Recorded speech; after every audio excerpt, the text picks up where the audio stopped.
Well, first it was the FBI. Now it's the CIA that's facing a major shakeup. America's spies agency is being offered sweeping buyout. That means every CIA staffer can quit in exchange for about 8 months' pay. The move is meant to weed out those who don't support the MAGA agenda. And the buyouts are meant to support the agency's new goals of targeting drug cartels and undermining China. Meanwhile, over at the J. Edgar Hoover building, it's even more tense. The FBI today complied with a DOJ demand to give information on thousands of agents who worked January 6th cases. We're talking about ID numbers and job titles, not names. Several FBI agents even filed a lawsuit accusing the DOJ of conducting a loyalty purge. Okay, so first off, let me start by saying, if you thought that Trump was playing around when he said he was going to come in and cut all these government programs and purge everything and get this budget back in order, he wasn't lying at all, okay? So he's already come to the FBI and basically asked and I don't even want to say asked, he demanded that you let him know the names, identities, background of everybody that worked on prosecuting him in the January 6th Capitol storm on this great country. Now, keep in mind that a lot of these people were just doing their job. Like, you know, you might work at entry-level position and your boss tells you, hey, I want you on this. You know, make sure you interview certain people. Make sure you figure out what's going on January 6th. These people are just doing their job. Now, anybody that was just doing their job is losing their job.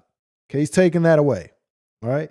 Now, he is also offering every single person on the CIA, quit right now and we'll pay you 8 months of your salary. Why would he do that? Now, I think it's pretty clear that he just wants to build his own government full of Trump loyalists who are going to carry out his agenda no matter what it is, no matter what he says do.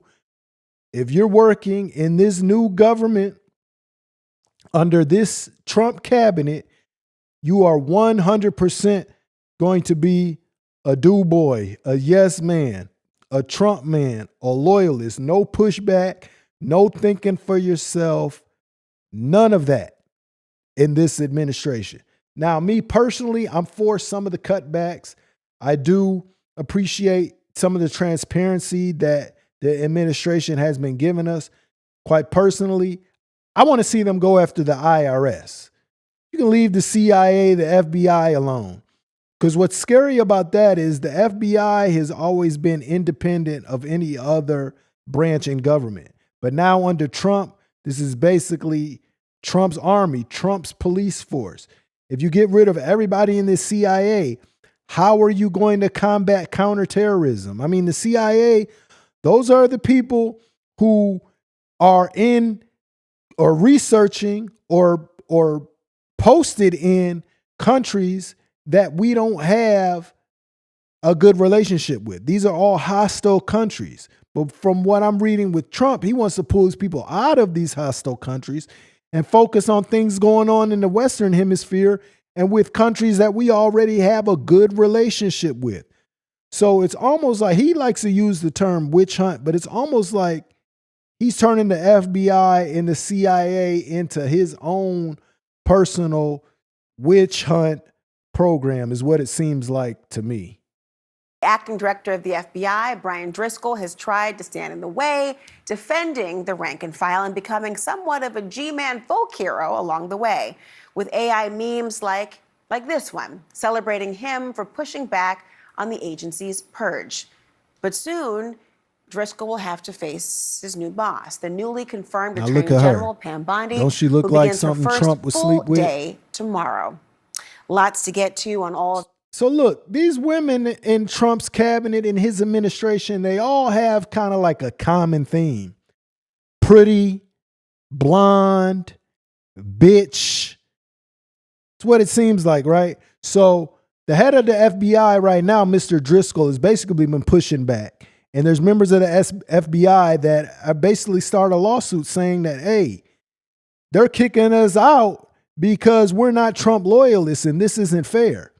And so Driscoll's getting a lot of props from the people who like to keep shit 100 and saying that, hey, man, we appreciate you for calling out this bullshit. But pretty soon he's about to report to this lady that we just showed right here. And what did I say earlier? Anybody that's working in Trump's cabinet is going to carry out Trump's deed. They're not going to question anything.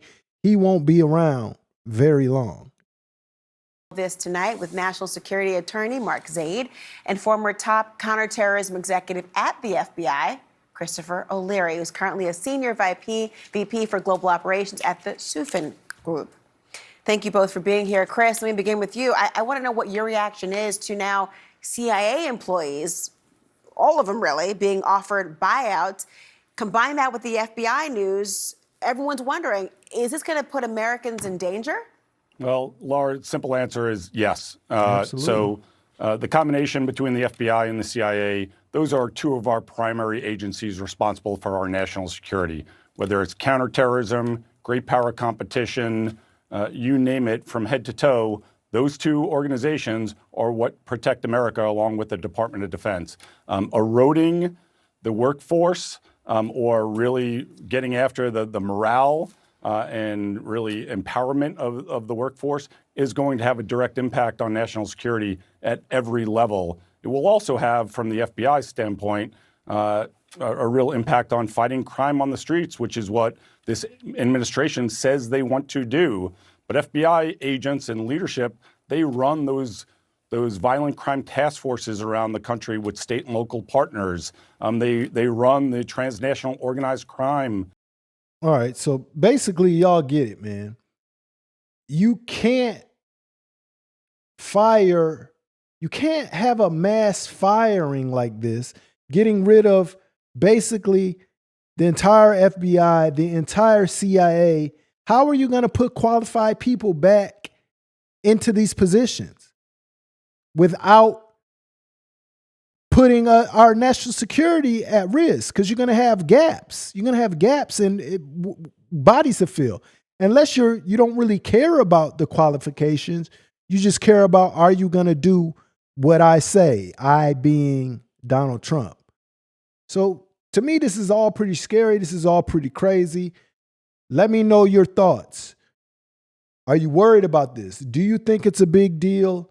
Or are you somebody that trusts President Trump and you feel like he knows what he's doing and he's got the best interest at heart for this country? Let me know what you think.